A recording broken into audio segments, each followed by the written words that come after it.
I want us to begin from the point of view of now here we are. It's Thursday. We understand that the operation is over. Now investigations kick off. What do you make of this operation if you compare with other previous incidents that we have had in this country? Thank you, Sam. Allow me to take this opportunity to convey my condolences to those who lost loved ones. Last night we were updated that the toll has risen to 21. Sure. Allow me to also congratulate the security forces and mechanisms for managing to rescue upwards of 700 people. Allow me to join in the joy and the prayerfulness of those whose loved ones eventually emerged out of that building. We are not sure whether the entire building has been evacuated. If yes, that would be lovely. And if there are still missing persons, we pray that they'll be found in some state of life and some state of health. You have talked about comparisons between these and the past. 21 lives with 700 people rescued would look like a small percentage, but not even one person deserved to die in that attack. And so it's not something that we reduce to statistics and say that we are improving the way we look at the GDP or growth of the economy or Nairobi Securities Exchange. So the loss of the 21 lives is not acceptable. We believe that it is avoidable, but terrorism is a global problem, and we are in that global context.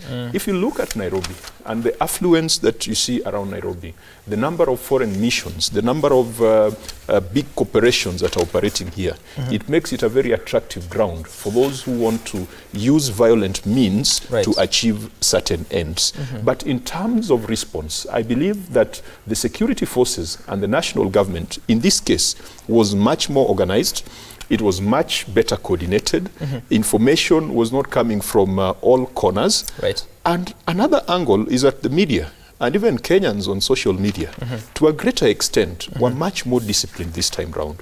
When Westgate happened, we saw pictures that were not pictures that you wanted to view on TV when you're sitting with your children in the evening. I've seen a lot of restraint and I've seen a lot of maturity. The only thing that Kenyans, being who they are, that I saw that I think should not appear again in future was the case of certain civilians coming to the scene with very powerful weapons and taking selfies and just trying to show that they are part of the solution, yet they are really part of the problem. Because if it gets to a point where every Kenyan believes that he must own a gun to protect himself against terror, then that is a point when we lose Kenya as a nation. Right, and of course, as we continue to look into this, Senator Matangi, we see of arrests already being made. We had the Inspector General of Police talking about 2 people now arrested, but also different police sources indicate that up to 7 people might have already been arrested.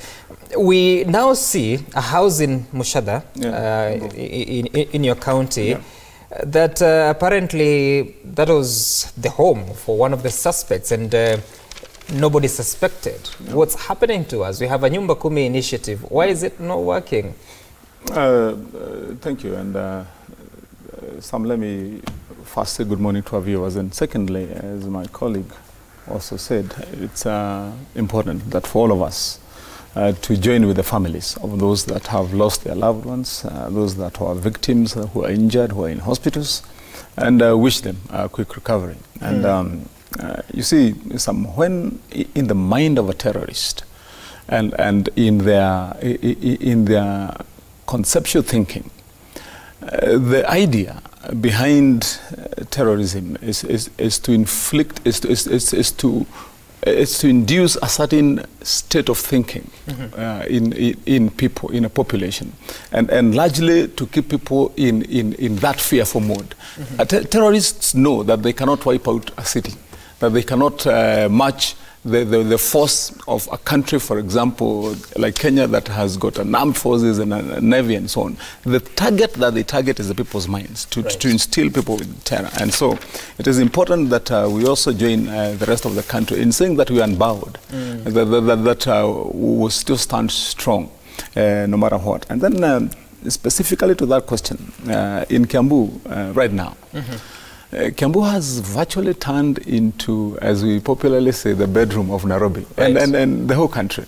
Because in the last few years, we have developed high-rise buildings and gated communities where hitherto, a few years earlier, were agricultural lands. Yes. And one of the issues that I think we would need to highlight, and it's good that you've mentioned Nyumba Kumi, is that it is now more evident, it has been, but it needs to be emphasized, the need for those that especially house tenants, landlords, to take a keener interest all the time in ensuring that you get to know who you are housing, who is your tenant. And if you look at the Nyumba Kumi initiative in other countries, for example, like in Tanzania, it was adopted in Nigeria. It has worked well to contain acts of terrorism, for that matter. That's why you find that in Tanzania it's low.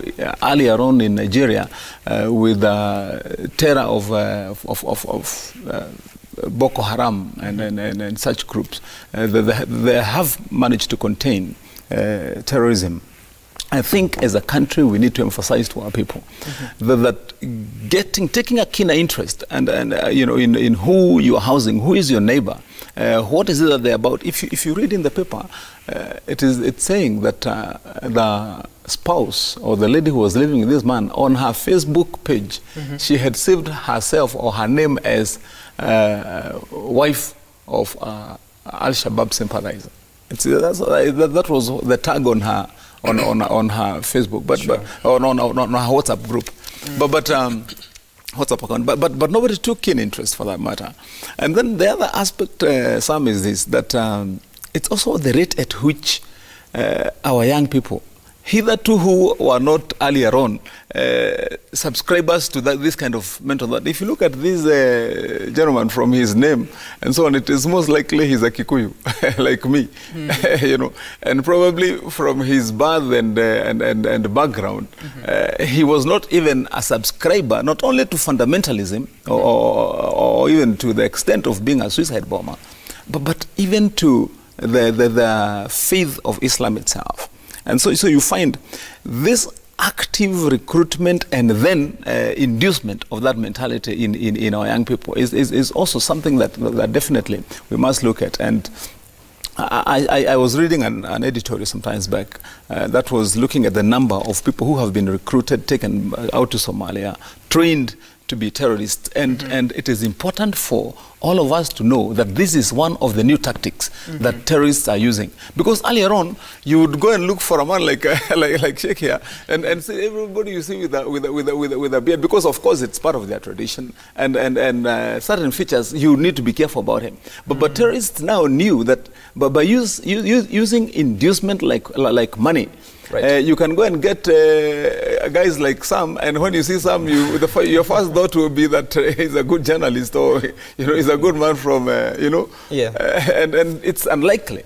So I think those are the two aspects that I believe in that question we need to look at. And I look at the Standard, talking of exactly what you're saying, that this lady who was living with Ali Salim Gishungi had posted on her Facebook account known as Junior Red. She put up a post that they are selling the household property, and the statement was that we are moving out of Nairobi this week, so it is quick sale, prices slightly negotiable.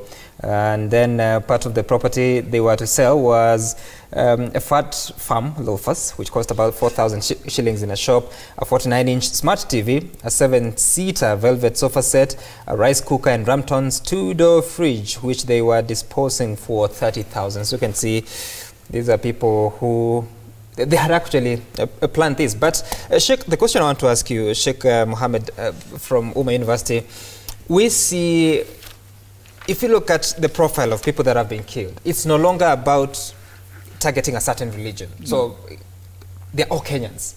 If they are international or foreign citizens, they're all foreign. There's nothing to do with religion. So is terrorism evolving to something else? Good morning to all the viewers and yourself. First of all, I'd like to, as my colleagues stated, send my deep, heartfelt condolences to the victims and the families of this heinous crime that took place yesterday. We have buried 2 of our relatives yesterday, 2 young, vibrant, brilliant young men yesterday, and it's affecting everybody. I also like to congratulate the response, how swift and precise was, and the death toll was much less than what I have anticipated, you know, remembering Westgate and other places. Coming back to this issue, yes, terrorism is evolving, and it is very clear that it's no longer ethnic background, it's no longer, and because people are learning the terrorists, and they are coming up with forms of defense and to counter defense. So they have to come up with new techniques and new strategies. Now, a few years ago, they would separate between the Muslims and Christians, and they would kill the Christians and leave the Muslims alone.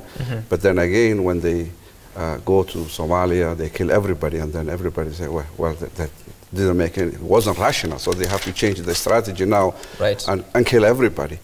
It used to be people from one ethnic background, mostly from Somalis. Now they have recruited all kinds of people, so that you know, as my colleague senator said, that it's not a specific group. So it's there, you know, as we advance, they're advancing. The techniques are better. Even areas that, you know, Kiambu, nobody expected.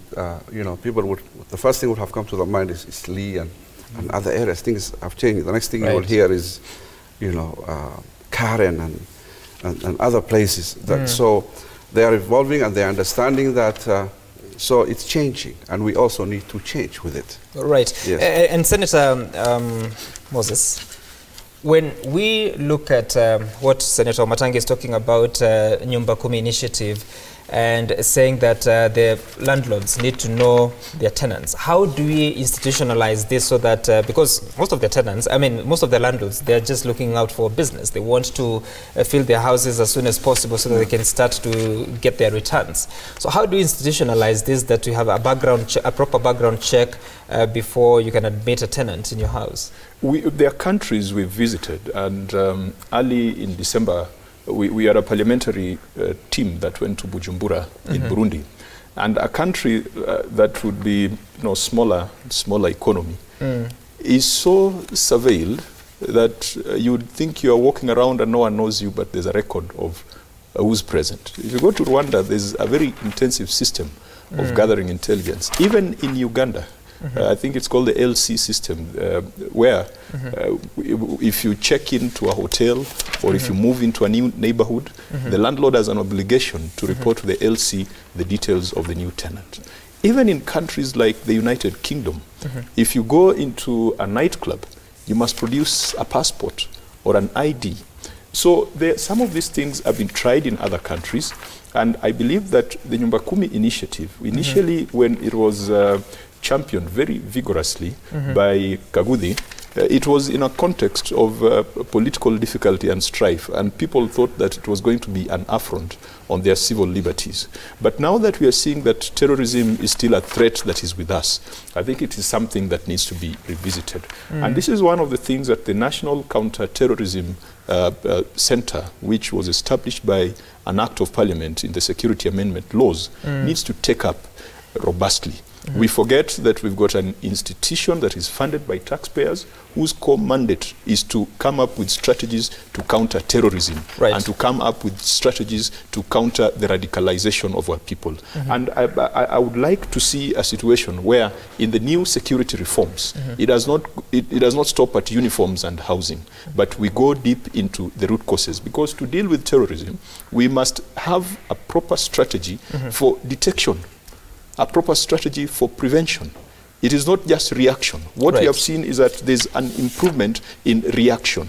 But are we better when it comes to detection and prevention of terrorism?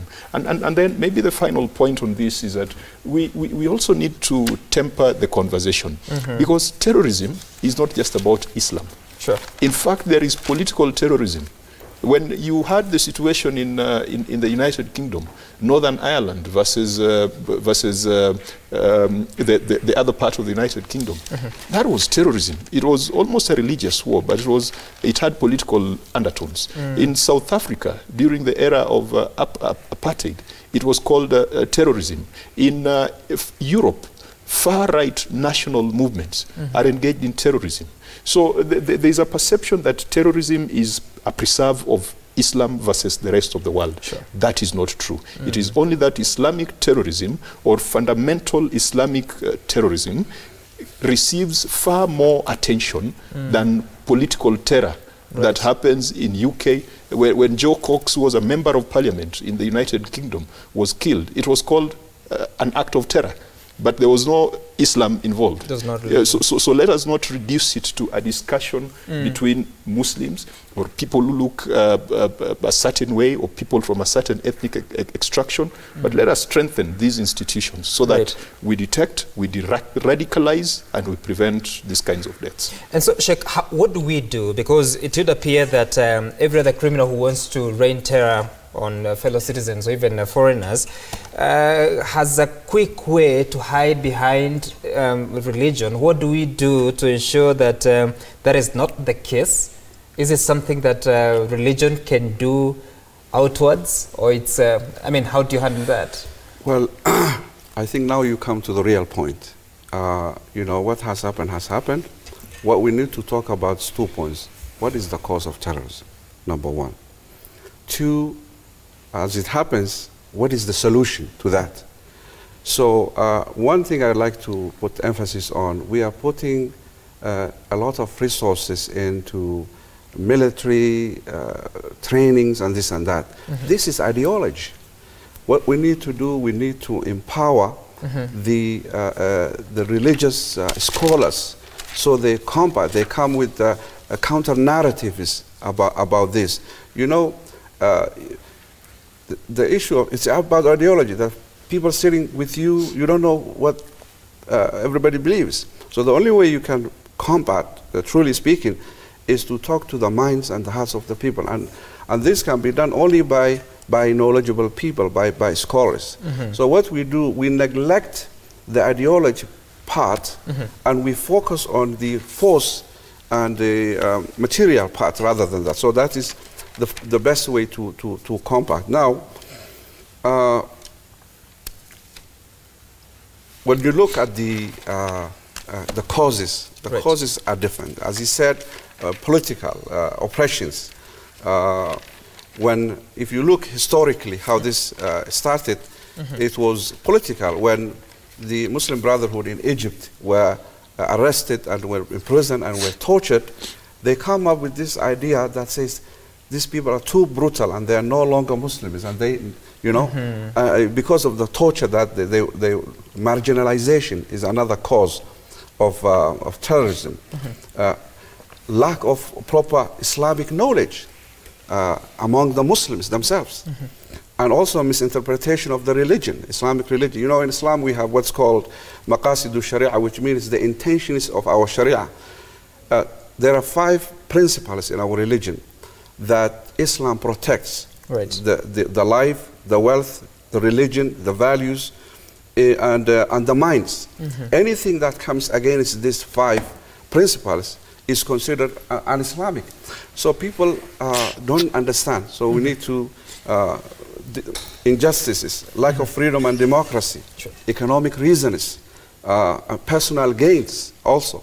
These are some of the causes. So what we need to talk about, what are the reasons and how to counter this matter. Okay, and of course you can text us your views on 22422, that's our SMS line, or you can tweet us at Citizen TV Kenya, at Sam Gituko, at Willis Raburu, and the hashtag to use is Daybreak. There's someone here who is saying that, if I may recall, this is Alois Kiagai, says that if I may recall what happened on 15th the proximity of 14 Riverside to Australian Embassy, several banks around, and Kilelesho Police Station were advantageous. But for how long will we pay 2,000 shillings per day to have police officers offer security services? Why don't we train guards? And the question I want to ask you, Senator Wamatangi, is when you look at the CCTV footage of these four men that made their way into the complex, they are walking casually, maybe of course after raining terror on the guards, and then they walk into that facility. So I'm wondering, if actually we have this CCTV footage, which we found later on, why is it not possible for us to monitor movements even before such kind of events occur? Well, yes, I think part of what we have to admit is that we have to invest and employ more technology to fight acts like terrorism.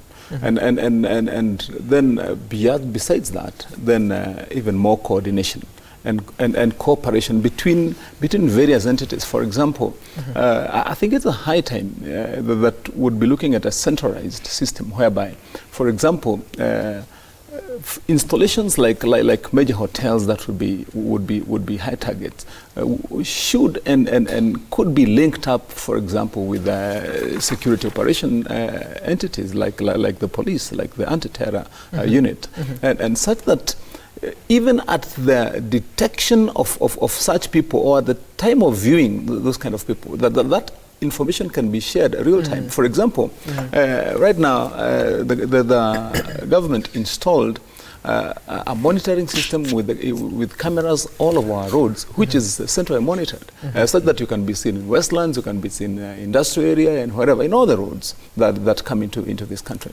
Now, if there was an incentive, and I believe there should be, whereby such major installations can also be linked. And we are in a world of technology whereby nowadays you don't need wires and cables to connect those kind of images. Secondly, I think it is also important that at this time we also up our game. As Sheikh here says that those fundamentalists, terrorists are also evolving. They're improving the technique. See, for example, we have had KRA requiring that landlords now should pay taxes for the tenants they have. And we have an e-tax system. What would prevent us, for example, from having a requirement that the data of the tenants that you have be entered as you pay taxes for them, that indeed their information is also included in part of the information that you share, and such data sharing can also be extended to entities like the police, for example, just to cross-check. Of course, barring the fact that there's also the question of privacy, but absolutely, we need to up our game. If, as you've said, that men like this would casually walk, and they're not even running into the premises. Have all the time. Yeah. So I believe we need to improve on that. But of course, let's also be quick to remember that these kind of guys, when they're on that mission, and that is why you find what you read out, that one of these fellows had put up that advert, that they're selling all their household wares. It's because they know that they're on a death mission. They were not expecting to go back home. I mean, so even that casual walk, they have arrived at what they thought is the final destination, and they're ready to do what they have to do. Right. But I believe the way to go to deal with this is that we have to employ more technology specifically to that question that you've asked. Now, besides the very good point also made here by Sheikh, that this really is a battle of hearts and minds, on those who foment that kind of mentality and subscribe to that kind of belief. If more was done to be able to organize with them and empower people like Sheikh here, to impart their knowledge, change the minds of those people, then we are more likely to have a more cohesive society. If I would give an example, for example, if you look at there was a time every day when we woke up when we were younger, you'd be hearing about battle and deaths and bombs in Gaza, in Jerusalem, in where, and then slowly the concept of dialogue came in, that they could start speaking, and I'm sure Sheikh is well more versed with that, but remember from the days of Yasser Arafat, and then onwards, and then you had there was engagement, and nowadays, although terrorism is still there, but you find that the situation there is more is more subtle now, and so if we can employ this kind of that kind of approach, I believe we would have and especially targeted to our young people. Okay. Yeah. And of course, what you're talking about here is more of the preventive side of all these issues. But then again, there are people who have lost their loved ones. There are people whose friends and relatives have sustained injuries and they're in hospital. Do you think, from what you've seen, what you've observed since Tuesday, do you think that we have now gotten it right in as far as how we process victims of terror? Well, our disaster response and disaster management strategies could still improve. We have seen an improvement over the years, you know, starting from the U.S. Embassy attack earlier in the years, into Westgate, into Garissa, into Dusit, and several other cases of terrorism that have not received prominence like these ones, because the ones that take place in urban areas tend to get more media coverage than the ones that take place in Lamu, Garissa, and other parts of the country. So there's a case to improve our disaster management strategies, the legislation, the policies, and the procedures. And right now in Senate, where I believe there's a disaster management bill that has been brought before the House, that has been co-sponsored by Mutula Kilonzo and Senator Sakaja of Nairobi. I listened to COTU Secretary General Francis Atwoli advocating that we need to give all our watchmen and guards guns. And, you know, this rekindles the debate that has been going on in the United States of America. In the United States of America, it is a constitutional right for every American to bear arms. And, you know, that has brought about some deep divisions between Trump and the Gun Owners Association and the rest of the country, because some of those guns, even though people have the right to bear them, have been used in wrong ways. I would not support Atwoli's proposal. Right. And I would take the position that has been put by Senator Matangi. It is about technology. You see today, from the comfort of your phone, you are able to play scenes of how the terrorist walked into Riverside. You can even see some disturbing images of people blowing themselves up as a result of investments in technology. Right. And in as much as the days of wielding rungus and arrows and spears are gone, it does not usher us into the age of guns. It ushers us into an age of using technology creatively and intelligently to deter, to detect, and to prevent this kind of criminal activities. Right. Because if we go to a situation where now you want to arm the guards, then the person being guarded would also feel threatened. Yes. So the guard would be armed also. The guarded would also be armed, and then we'll have a situation that is quite untenable.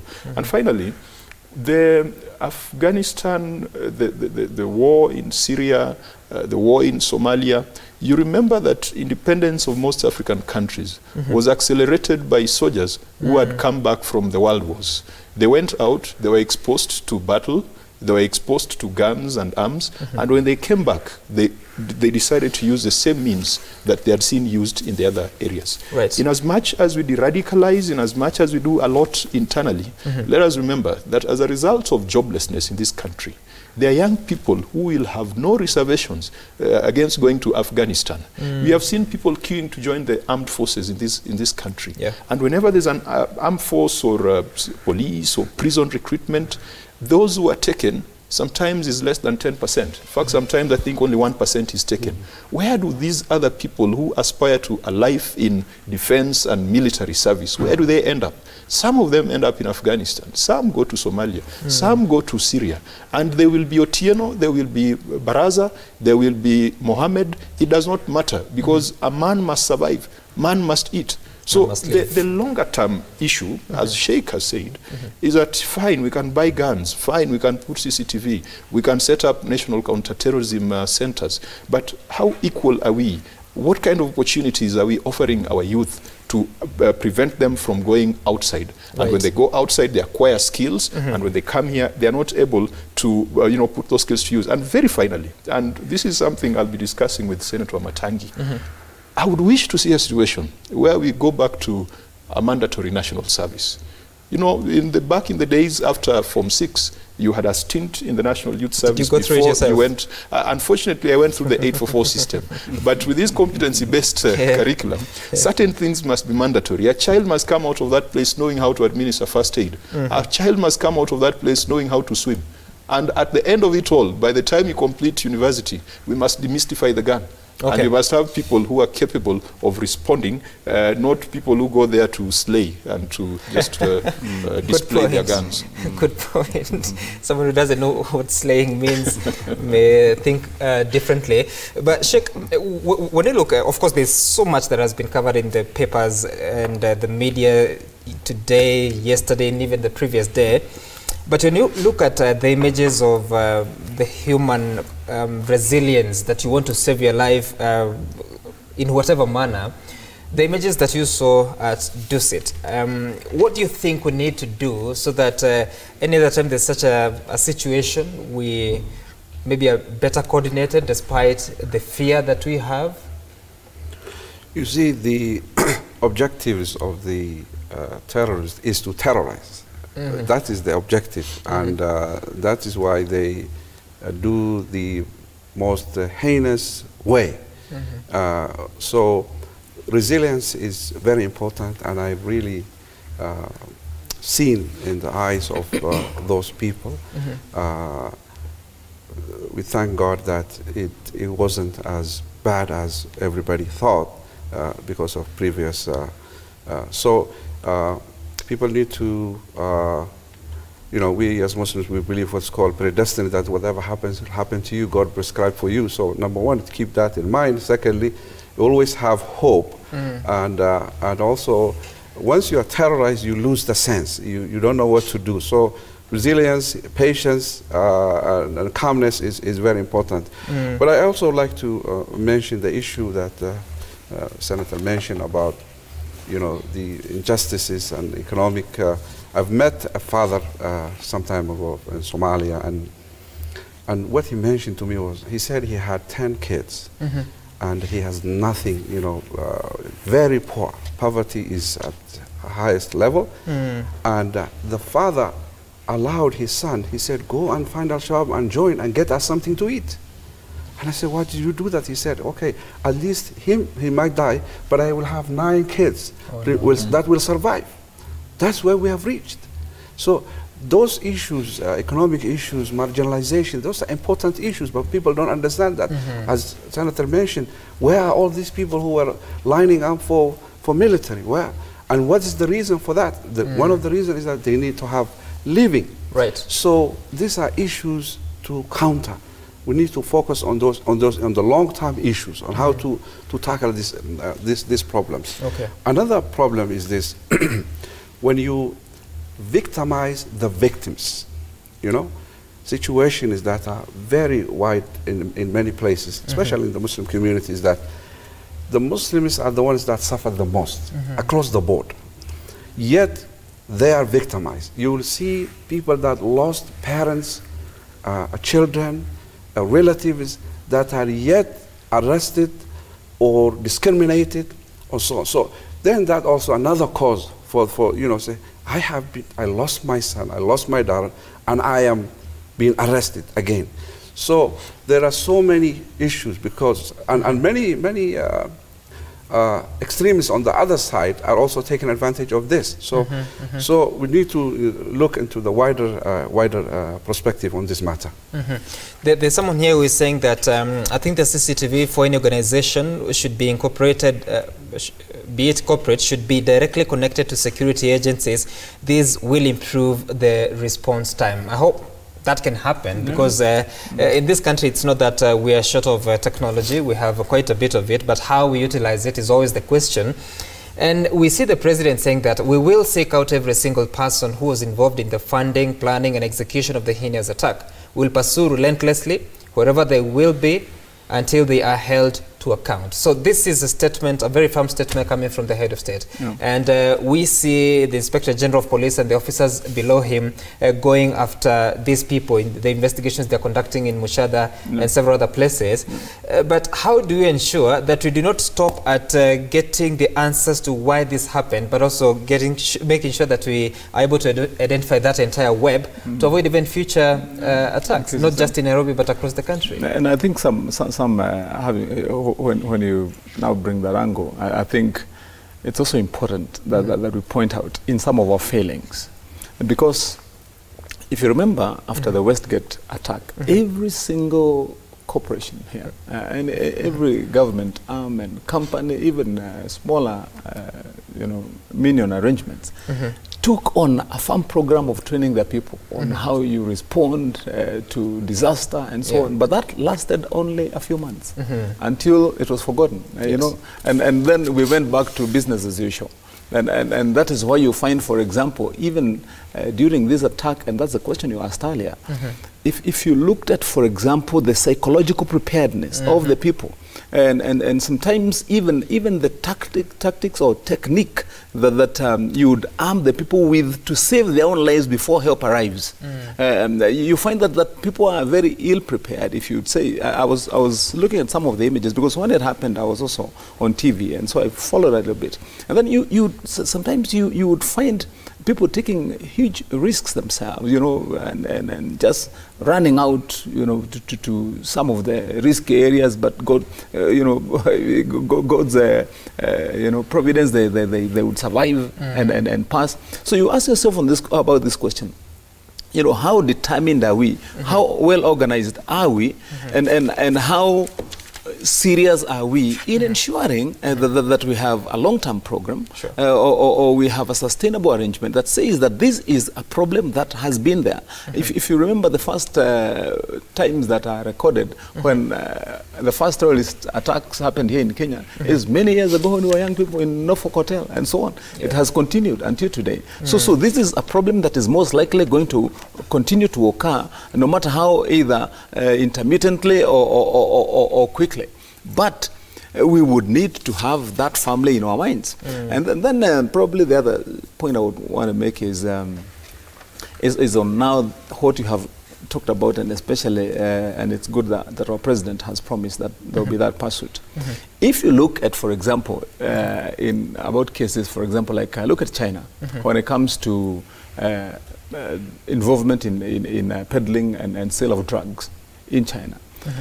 The immediate penalty for trading in drugs in China is death. There's a row actually that's already there, you know, with the Canadian government, where they've you know, ruled to execute one of their citizens. If you look at other jurisdictions, for example, like this, you know, it's every other country anyway. Right. When it comes to a crime like drug dealing, it is taken so seriously because the concept is this, that you're bringing these drugs to destroy our children. That's the perception. Yes. And then you'd be asking yourself, now, this is somebody who foments, funds, and actually promotes terrorism. And then you find when those kind of people are either identified or arrested, then it becomes another casual engagement of an ordinary judicial process whereby you're going to, oh, they did it, they did not. And they're not treated the way you deal with a drug suspect or with a drug dealer. And so we need to absolutely rethink that. Ask ourselves, at what level do we need to either prescribe or you know, execute punishment for people who are involved in acts like terrorism, and especially funding it? Remember, there was a time the American government was very active in identifying these organizations and freezing their assets and so on. At times, of course, maybe there would have been either victimization, as Sheikh says, there would be wrong identification. Those kind of things may happen. But ultimately, it should be clear, even locally within our country, to ensure that we look, find, and get this kind of people. Because they are the worst. They are worse than the guy who walks with the bomb and the gun. Because they will do it to that one, and then he will go and detonate himself and kill people, but they will go and get another one and another one. Yes, and so the punishment for these guys should be way much higher, and then they should be identified and dealt with, I believe, much more ruthlessly than the guys we shot on the scene. Indeed, and I hope that they can they'll be found, and of course justice dealt on them. Unfortunately, we're running out of time. Just want to look at some of the feedback that is coming through, but first to look at page 10 of the Daily Nation. A man on trip to meet his girlfriend among victims of terrorist attack. This is Jason Spindler, I believe is the person who is said to have survived the 9/11 attack, only to come and die here, which is so unfortunate. Then, of course, faces of some of the victims: James Radido, a sports journalist, Faisal Ahmed, Abdallah Mohammed, Tish Asin, and as I said, Jason Spindler. Those are just some of the people that lost their lives in that attack. And also, someone is saying that, hey citizen, I would suggest all our guards pass through the National Youth Service for training. Secondly, all buildings should have a control room managed by the property owner 24 hours. I believe most of them actually do have that. That way the cameras will alert the guys walking in there, and the situation will be more calm than being ambushed at the entrance. Then Abdi from Isiolo says that I think it is good to monitor CCTV before the incident happens and not after the incident, because the person who is monitoring CCTV room should stand and watch any suspect through CCTV, and you report. Well, I think he means through CCTV, and you report to police immediately. So just tightening these loose ends that we have in as far as handling these matters are concerned. We're out of time. I just want to take your final thoughts in as far as this is concerned. Well, I just want to pray for those who are injured, those who are still in hospital, encourage donations of blood. I'll personally go out and donate blood for those who need blood.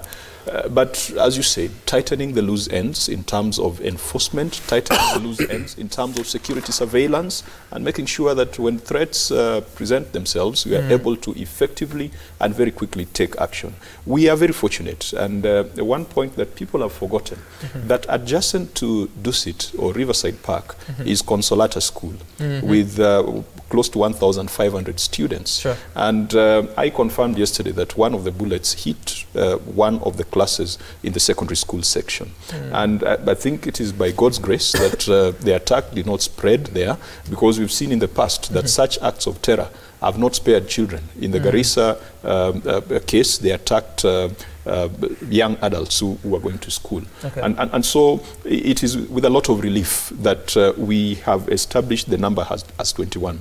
But as I said earlier, not a single person deserved to die. Finally, as a country, we need to look at the threat of domestic terror, the threat of global terror, but we should also not forget about other acts of terrorism that are visited upon Kenyans every day. And drugs is bigger than this issue of terrorism that has captured headlines today. And the way Senator Kimani Wamatangi put it, the manner in which you treat a drug peddler and a drug dealer and a terrorist should not be the same manner in which you treat someone who has been arraigned before a court of law of a traffic offense or over stealing chicken. So we need to look at it differently. And the judiciary, yes, we've got a constitution, we've got relevant laws, but everyone needs to adopt a philosophy that we need to be firm. You know, children can commit similar crimes at home, but sometimes you might decide to be even-handed or to be firm, depending on the frequency and the repeat of those offenses. So we need to take a different philosophy towards terrorists, toward drug dealers, and towards the corrupt. Right. Of course, someone is, I lost the name, someone is asking whether terror suspects deserve fair hearing. Maybe as you give us your final logic and also comment on that. Well, I leave that for the judiciary, but I truly believe justice has to prevail for the victims, mainly. I don't want to sound apologetic, but I want people to know that this has nothing to do with Islam. Islam is a religion of peace. Islam believes in coexistence, good neighborhood, helping each other, living in peace and harmony together. This is what Islam stands for. And for those people who are not knowledgeable about Islam, to avoid any backlash against any individuals that are perceived to be Muslims or Somalis in this case, or Kikuyus in this case, or any other nationality. It's not, this religion is not a factor with them, so please keep that in mind. And we need to talk more about prevention and how this should never happen again. Okay. Yes. Maybe just quickly, I would first want to take the challenge to our security enforcement. Just challenging as I congratulate them in how they did. For example, I'll give an example. There are countries not so advanced actually, but who have done well in technology investment. Where, for example, if you're driving to an airport, you don't need to get out of your car and have them inspected. You just drive through a screening system, and they'll tell before you arrive to the other gate whether you have got a gun in your car. Just by driving through. Recently, I was very astonished as we were driving to Heathrow. You ask, where is security? I mean, you've not checked us, you've not even asked for a boarding pass, you're just telling us to go and board. Little do you get to know that by the time you drive in and go through that, you've already been screened, they have seen what you've come in with and everything. Now, if we were to invest, for example, in our major highways, for example, into the city, that we have incorporated our cameras and have a screening system, for example, as a starting point, so that you and all your plans, you're just driving through, but we have a control room, for example, whereby you have proper screening, you would get to know. Now, I think that would really go a long way in helping us. Sure. And number two is probably, I would say, as Sheikh says here, that the solution would not be the Trump solution. You remember when Trump was elected, he declared that no Muslim is going to be allowed into America, and they will not be given visas. That would not be the solution. That has given more positions to the Muslims in America. Absolutely, but I believe that it is also a high time that government took keen interest in engaging Muslims themselves in how they would have dialogue to extend and expand what Sheikh was saying, that discussion as to how do you tackle the ideas and the ideal, the thought of those young people, so that you can be able to change their theory. Lastly, I would want to say to people, especially Kiambu, that I believe it is a high time, because we are housing so many people in Nairobi, of course, in Kiambu and other places, whereby now we have to take a different approach in ensuring that now we know whom we are housing. We have to have this discussion now, and make sure that we have data, we have information, and that information is shared as to who you're having in your house. Not only in your neighborhood, even those that are coming to be housed by you as a landlord. Because as you correctly put it, sometimes we get blinded by the fact that somebody comes and says, I'll pay you 6 months in advance for rent. And then what you just want is to have the money. And that's exciting. So you allow another Gishunge to come and live in your house and foment those kind of crimes. We have to take this seriously and make it mandatory, obligatory for landlords to share that information, and then that information is screened. I hope you two can help push for that through Parliament. Absolutely. Yes. Sure. Yep. Absolutely. Next time you come, we'll check on this. It's not just for Kiambu. I mean, it must be across the country. All right. That's the promise from Senators Kajwang and Kimano Matangi, that they'll ensure that becomes obligatory. Thank you so much for coming through, Senator Kajwang, Senator Matangi, and Sheikh Mohammed Shakul, for making time for us on Daybreak. You've been watching Daybreak on News Review, texting us on 2242, and also your views at Citizen TV Kenya. We've taken them in.